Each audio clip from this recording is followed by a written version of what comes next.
So what if I told you that the very things we spend our lives trying to avoid, I'm talking about chaos, stress, uncertainty, what if those were actually the secret ingredients to becoming stronger? That's the huge, game-changing idea at the heart of Nassim Nicholas Taleb's book Antifragile. It's a concept that doesn't just ask us to survive disorder, but to actually welcome it. This one sentence, right here, is basically the key to the whole thing. Just picture it for a second. Some things are like a candle. You hit them with a little stress, a little randomness, and poof, they're gone. But other things are like a fire. They take that exact same wind and use it as fuel. It makes them grow bigger, hotter, more powerful. And for most of our lives, we're taught to be the candle, right? Build stable walls, protect ourselves, avoid the wind at all costs. But what if that's the wrong model entirely? What if you could learn to be the fire and actually start wishing for the wind to blow?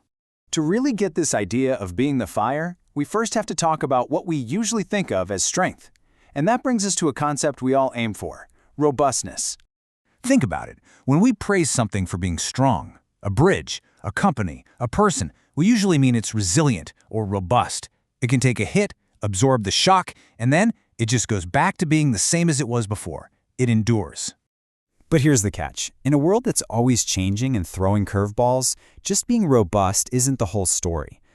Time is a powerful force. Given enough random shocks, even the strongest, most robust tower will eventually get a crack, and then another, and eventually it breaks. So it begs the question, is just resisting damage really the best we can hope for? And that is where the core idea of this whole explainer comes in. We have a word for things that break easily under stress, right? Fragile. But what's the exact opposite of that? It's not robust or strong. So Taleb went ahead and coined a word for it.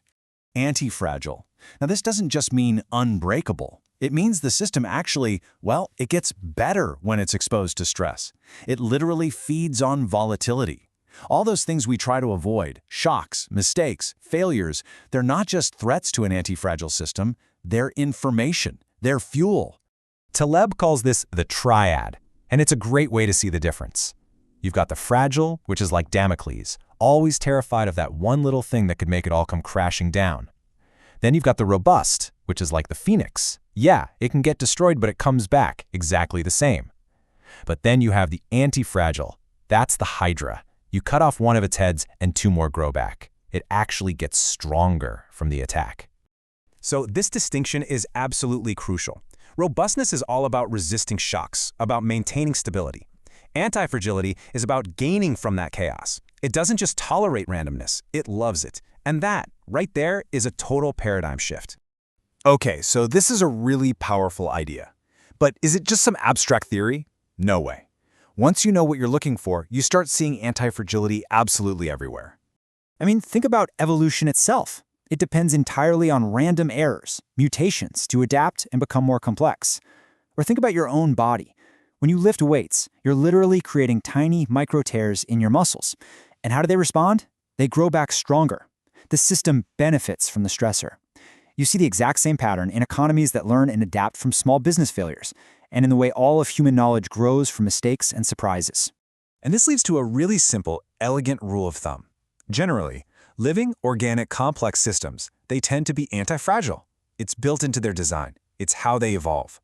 On the flip side, non-living, mechanical things, like, say, a coffee mug, are fragile. It doesn't get stronger every time you drop it. It just breaks. So this raises a really interesting paradox. If antifragility is so natural and so powerful, why does so much of our modern world seem so fragile, so vulnerable to shocks? Well, Taleb argues that our modern world is basically waging a war against antifragility. With the absolute best of intentions, like an overprotective parent, we try to smooth out all the bumps, eliminate every little bit of volatility, and remove every single stressor. And in doing that, we're actually making everything weaker. So here's how that happens.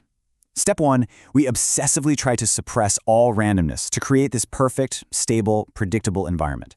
But step 2, without those small, regular stressors, the system never gets a chance to learn or adapt. It gets weaker. It's like a muscle that never gets used. It atrophies. And that leads to step 3.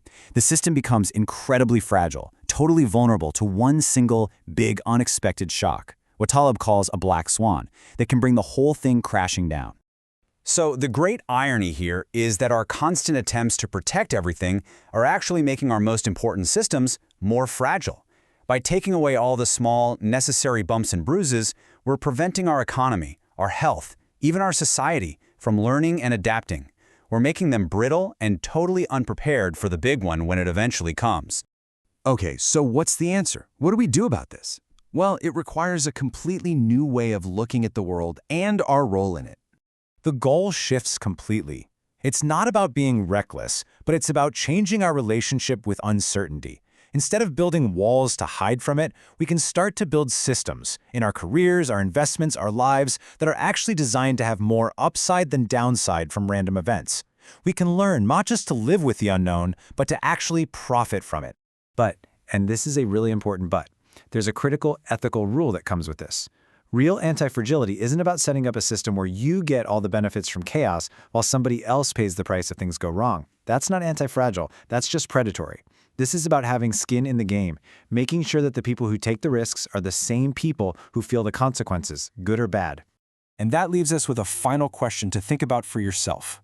Take a look at your own life, your career, your habits, your finances.